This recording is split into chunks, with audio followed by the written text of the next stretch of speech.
Toda arquitectura que no exprese serenidad no cumple con su misión espiritual.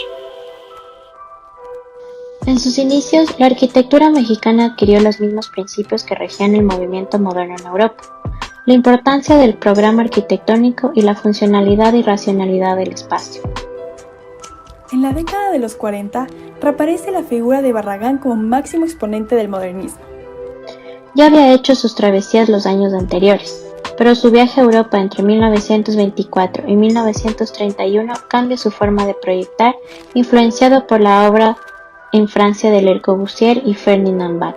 Comienza a replantearse la influencia racionalista de la arquitectura europea y decide desafiar sus principios, integrando modernismo con tradición mexicana y dotando a la arquitectura de mayor expresividad. En los años 50 se abandona definitivamente la racionalidad en la arquitectura y se dota esta de valor psicológico. Barragán describía su propia obra como la creación de un ambiente moderno. Se teoriza por primera vez acerca de esta nueva versión mexicana de la modernidad europea, donde se explicaba que el espacio arquitectónico no debía limitarse a obedecer cuestiones funcionales, sino que además debía despertar emociones en el espectador. Pero este es un tema que quizás podríamos comentar en otra ocasión. Es ahora, en la actualidad, cuando artistas como Frida Escobedo vuelven a reclamar la sensorialidad perdida, siendo esta arquitecta mexicana la continuadora del representante de este movimiento que fue Luis Barragán. Pero espera, creo que vamos muy rápido. ¿Qué tal si primero conocemos un poco más de nuestros protagonistas? Considerado uno de los arquitectos mexicanos más reconocidos e influyentes hasta la fecha, Luis Barragán nace el 9 de marzo de 1902, en Guadalajara, donde también realiza sus estudios profesionales y se gradúa como ingeniero civil y arquitecto en 1925. Como se mencionó antes, realiza un recorrido por Europa, visitando y aprendiendo de la belleza y las experiencias que aquellos mágicos lugares le transmitían. En el año de 1945, junto con José Alberto y Luis Bustamante, compraron un gran terreno en el sur de la ciudad, colindante con los predios de la ciudad universitaria. Ahí desarrollaron el proyecto de urbanización llamado Jardines del Pedregal de San Ángel, en el que buscaron aprovechar el suelo y el paisaje volcánico de la zona.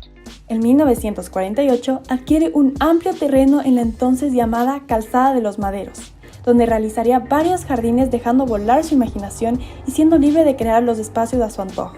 Vendió la mayor parte de estos jardines, pero decidió guardar un pequeño espacio en el cual desarrolló un ambiente totalmente exclusivo, hoy conocido como Casa Estudio Luis Barragán, plasmado su gusto personal y mezclando la arquitectura popular de los conventos mexicanos de la época junto con las expresiones que destacaban en la arquitectura contemporánea. Mi casa es un refugio, una pieza emocional de arquitectura, no una pieza fría de convivencia. Nombrada Patrimonio Mundial por la UNESCO en el 2004, constituye un claro ejemplo de la síntesis entre la arquitectura que emplea elementos tradicionales y la visión moderna. El uso de los colores, los espacios abiertos y la luz como un elemento integral de la obra, recursos típicos de la arquitectura barrabanesca, alcanzan aquí una de sus cumbres. Torres de satélite. Este conjunto escultórico, conformado por 5 torres de distintos tamaños y colores, establecidas en la entrada de Ciudad Satélite, constituye uno de los grandes íconos de la Ciudad de México. Construidas juntos con Matías Goeritz en 1958 e inspiradas en las torres de San Gimignano, en la Toscana, se trata de una serie de prismas triangulares, huecos y carentes de techo. Han tenido algunos cambios a lo largo del tiempo con respecto a sus colores, sin embargo, en 1989 sufrieron su último cambio: 2 blancas, una amarilla, una azul y una roja. Ahora les hablaré sobre los clubes de 1964. Conformado por la Fuente de los Amantes, la Cuadra San Cristóbal y la Casa Egerstrom, este conjunto arquitectónico es considerado un triunfo de la geometría y la simplicidad que permite que los distintos espacios se integren de manera orgánica. Además, es representativo el uso de agua que corre por un acueducto hasta caer en la pileta, que fue pensada como un bebedero para caballos. Antes de continuar, debemos destacar el año 1980 en el que recibió el premio Pritzker de arquitectura y comienza a ser reconocido a escala internacional. Sus edificios y proyectos arquitectónicos y paisajísticos ponen de manifiesto su talento para fusionar los métodos tradicionales de construcción con el lenguaje de la modernidad. Casa Gilardi, ubicada en la colonia San Miguel Chapultepec, en la Ciudad de México, está establecida en torno a la alberca, que al recibir los rayos de luz hace que los muros y los bloques de color azul y rojo muestren diferentes tonalidades cambiantes a lo largo del día y se dispersen por todo el espacio, además del movimiento natural del agua que se refleja en todas las paredes. Otro elemento clave es la jacarandá que se encuentra en el patio y que Barragán quiso mantener a toda costa, casi como si construyera alrededor de ella. Es así como la Casa Gilardi es el último proyecto que Barragán realizó a cabalidad antes de su muerte en 1988.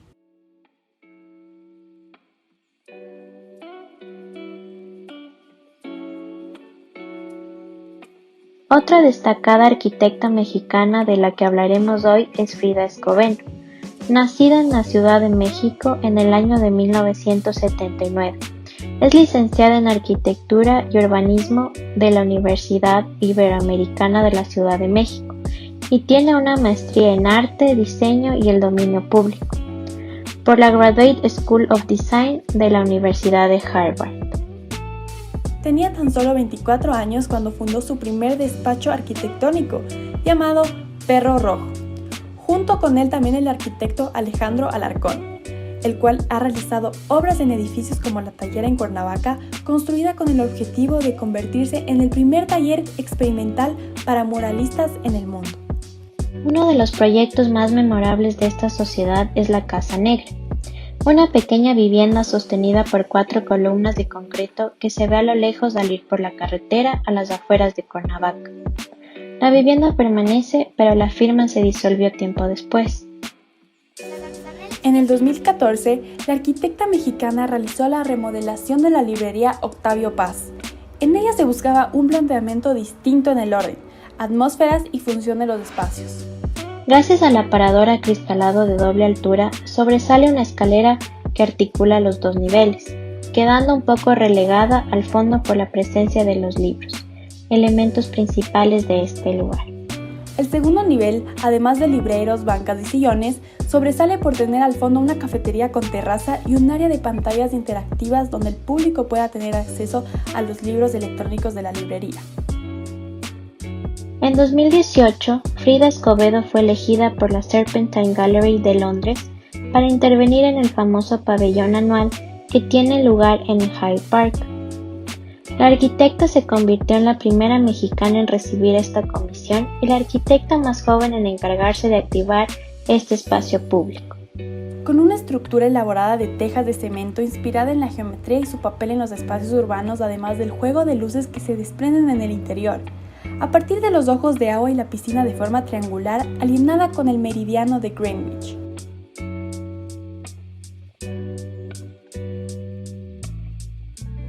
Asimismo, ha tenido intervenciones artísticas como la del Museo El Eco en la Ciudad de México o la del Victoria y Albert de Londres.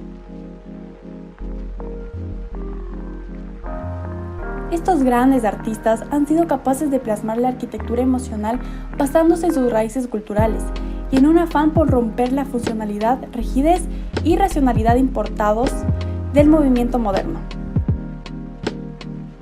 Ambos muestran que el espacio no debe ser considerado como algo material, físico y tangible, sino como una emoción que invita a reaccionar de una determinada manera. Por lo tanto, la arquitectura solo puede conocerse a través de su propia experiencia. ¿Y tú? ¿Qué experimentas al vivir la arquitectura sensorial?